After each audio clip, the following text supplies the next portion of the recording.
Lee's love language. Back at it again, family. Hey, I have a topic that I want to speak about when it comes to how you get tested when it comes to different trials and tribulations that we all go through in life. And what does it really mean? Because I see it like this. Biblically speaking, Jesus told us that in this life we will have trials and tribulations. But, it's a big but. He says, but be in good cheer, because I has overcame these things for you. That's in John. And the more and more that I kind of like get myself closer to God, I just realized that I think the main thing that he wants from us is a true, genuine relationship with him. I believe people don't realize that this life is a journey. It's not a sprint, it's a marathon. And a lot of people want what they want at that particular time. And I get it. I understand. I have been there. It's times that I want something out of life and I felt like it didn't come fast enough. I want it then and there.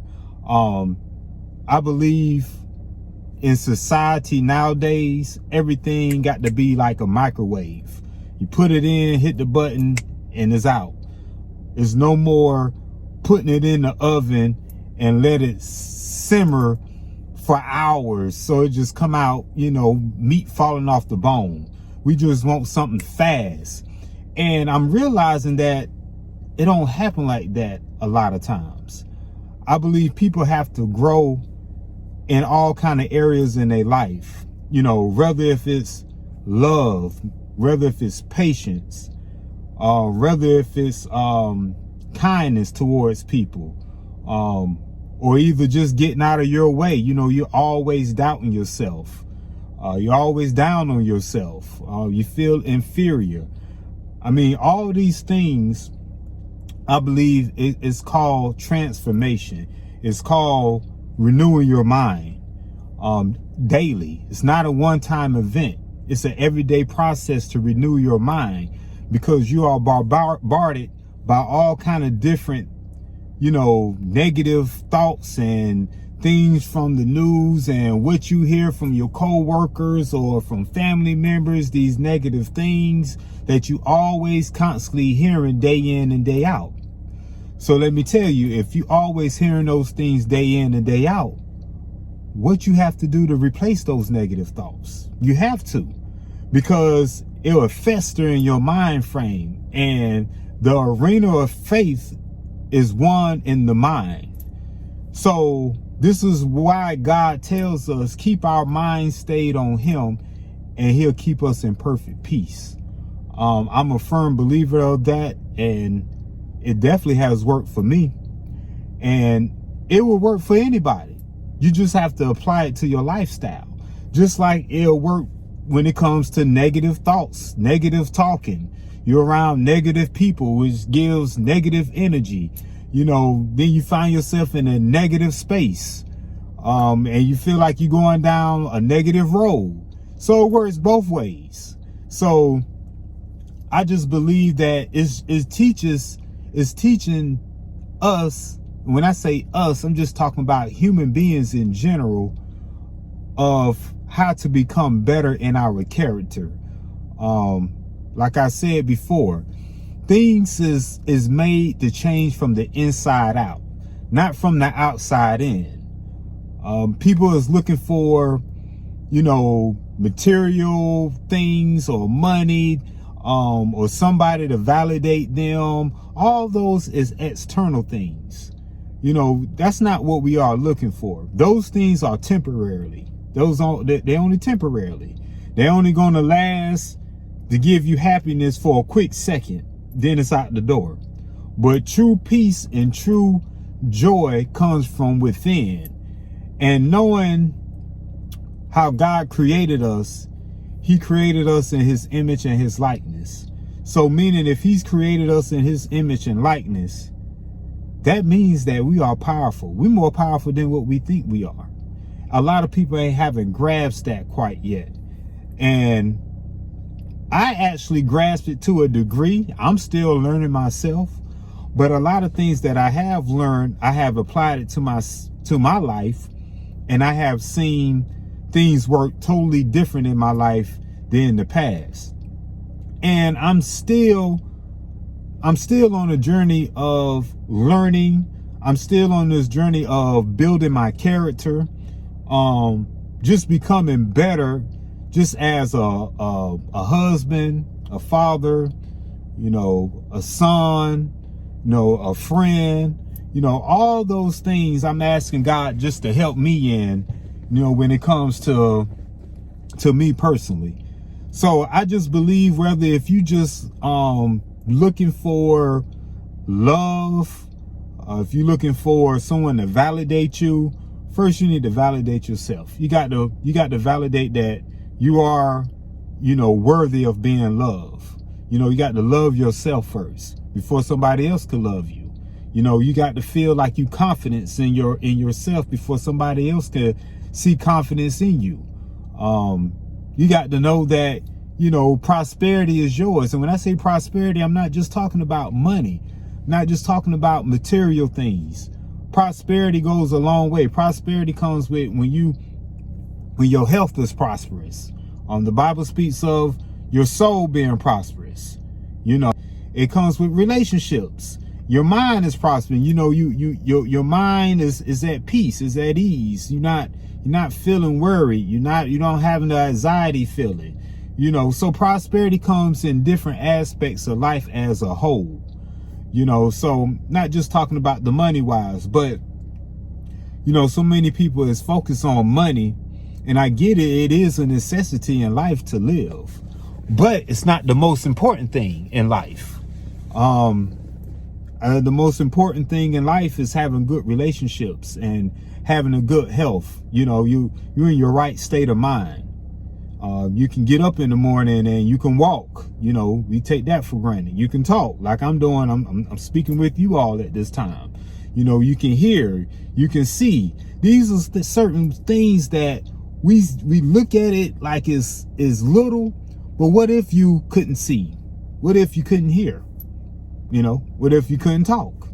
It's people on this earth that's going through those type of situations. Some people can't walk, so the people that can, do these things, I believe we take it for granted because it's just like something natural every day.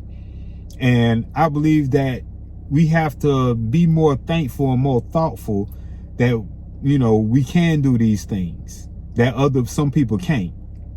And so I think we just miss the small things that are important, because small things are important as well. And I just believe that's just part of growing, and it's part of developing your character. So things that we go through in life is just part of developing character. So when you come out of it, you better, you're bigger, you have more wisdom, more knowledge, and then you could pass it on. It's meant to pass it on. It's meant to help somebody else. It's just not meant to keep it to yourself. We are here to be a blessing to other people in all kind of different areas. Is when it comes to giving a word, encouraging word to them, or helping them out physically, or helping them out financially, whatever it may be, we are here to be a blessing.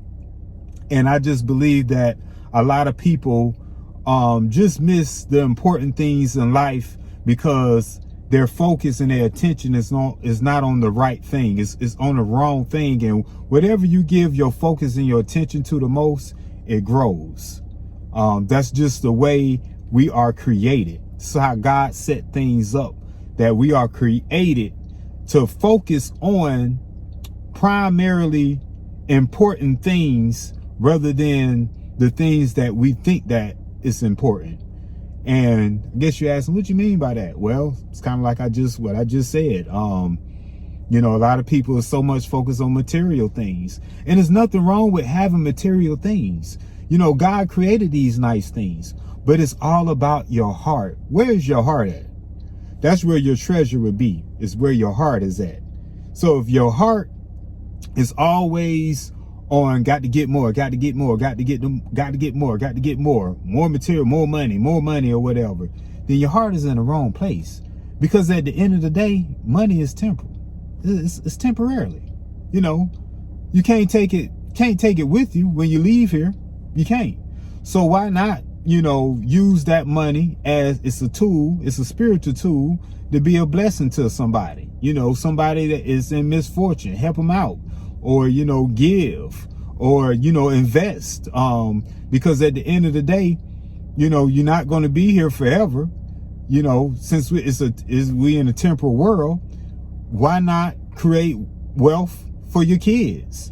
You know, I mean, the Bible speaks of a good man leaves an inheritance for his kids, you know? So why it's not good just to save money, put money in the bank, what you put money in the bank for?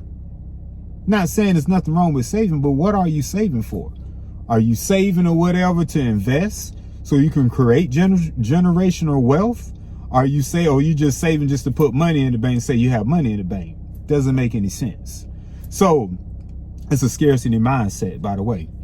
So anyway, this video was just more of, I believe that we have to give our attention and our focus on the correct thing in life, and realize that it is more to life than material things.